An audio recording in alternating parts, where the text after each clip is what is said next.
Hi everyone, in this video lecture, I would like to emphasize the things that you need to remember in documenting the crime scene.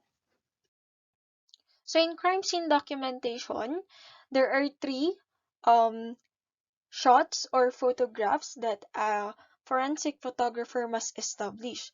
First, the long-range view. Second, the mid-range view. And third, the close-up view. Or if extreme close-up view is needed, then that should be also established for a successful crime scene documentation. First, let's talk about the long-range view. Long-range view again is otherwise known as the establishing photographs or establishing shots or overall photographs.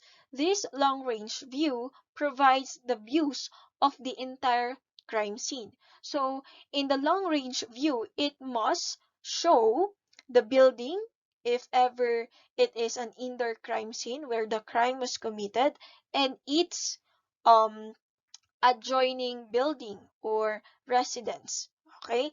In that long-range view, including the adjacent, yung katapat na buildings or any installations. Okay? Second, you must establish the location and condition of the entire crime scene in that long-range view or long-range photograph.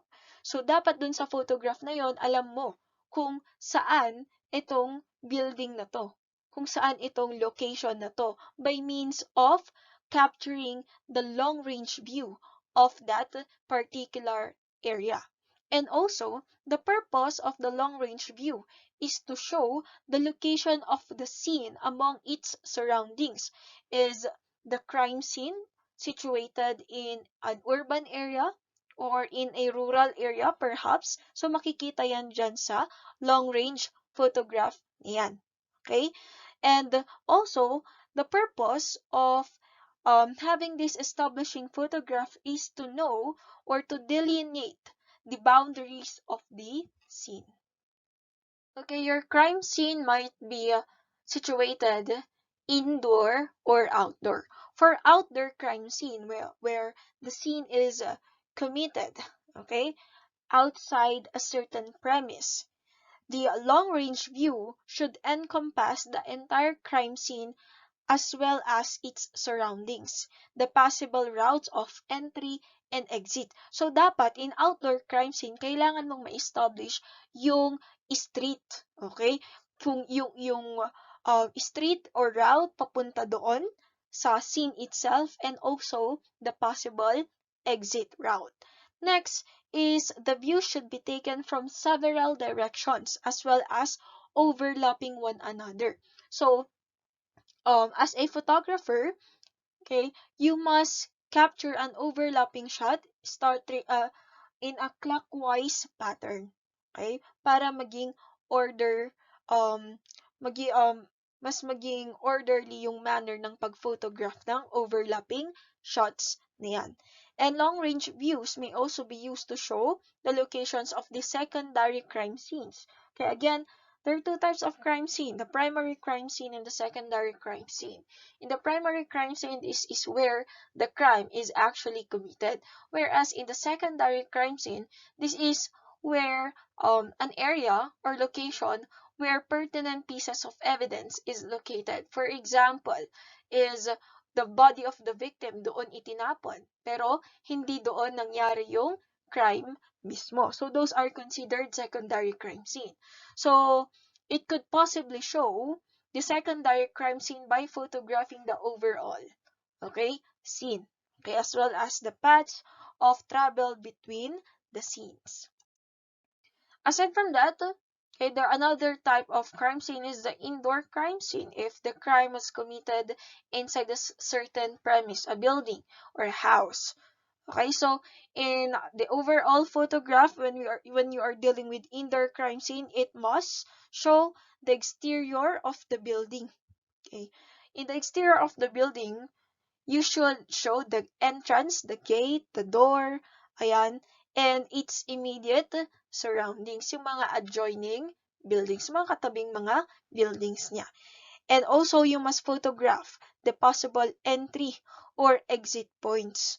Okay, and also other known entry paths, okay, of the suspect of the crime. It should be documented.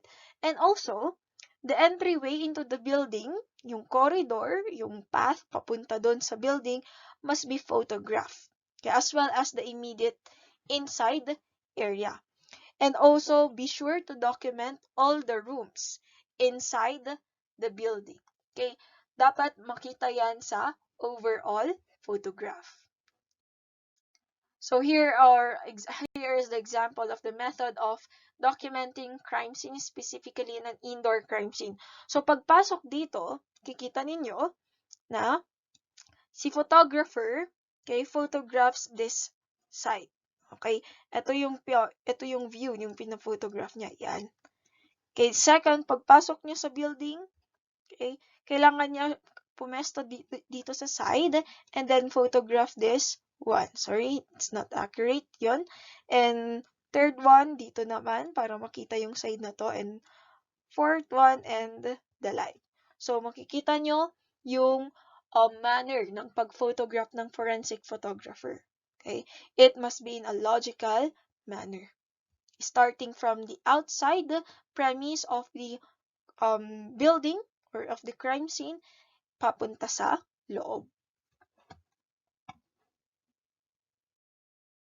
Okay, another one, this is an example of overlapping views of an interior of a business. Ayan. So, dito nakaposition yung photographer. So, yung perspective is here. Okay, para makita yan. Okay, dito naman, pumesto ng konti si photographer for the tables and chairs to be photographed, and this one.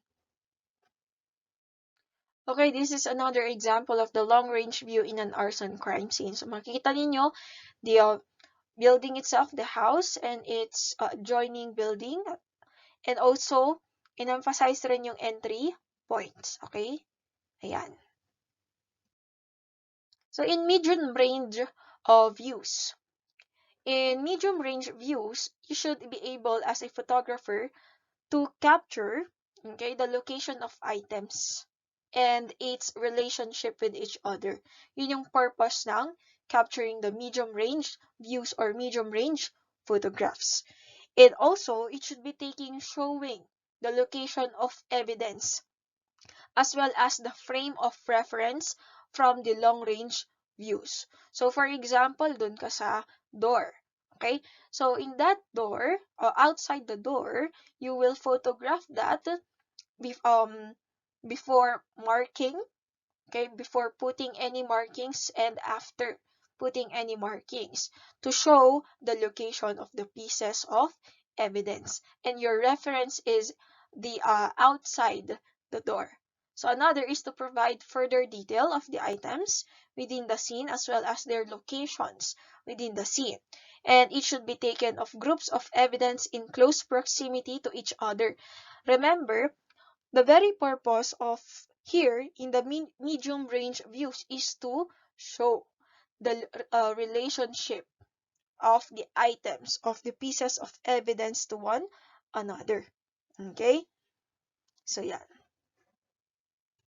Okay, so in the medium range crime scene, makikita nyo na ito, pieces of evidence, objects that were found in the crime scene. Okay, pagpasok dyan, it should also show the relationship of this one to this evidence. Okay, and this one. Okay, so yan. So this is an example of mid-range view photograph without any markings yet. Okay, in an indoor crime scene, okay, where you will photograph the mid-range photograph. Here is how you will photograph shooting the four corners. Photo number 1. Okay, the photo number 1, yung photographer papesto siya sa, okay, on the this corner, okay, in order to capture that angle. So photo number 2. Photo number 2. Okay, photograph another corner. Photo number 3. The photographer will position on the third corner. So kung mapapansin nyo, clockwise siya. Dito yung una, dito yung pangalawa, and dito yung pangatlo. Photo number 4. Okay, so that's how you will photograph the four corners. So in presenting that one, dapat overlapping. So kung ano yung sa photo number 1, siya yung pinaka-left. Number 2, siya yung nasa middle. 3 also. And 4, magkakasunod dapat yan. Okay? Another important view that a photographer must capture or must document in a crime scene is to document the individual items of evidence. Yan. So this is where you will photograph the a piece of evidence with and without photographic scale. And kailangan with the scale, there should also be an evidence label. Andun yung case number, okay, item number, or the case identifier. So yan. So close-up photos should be taken from a point of view that clearly shows the object intended also.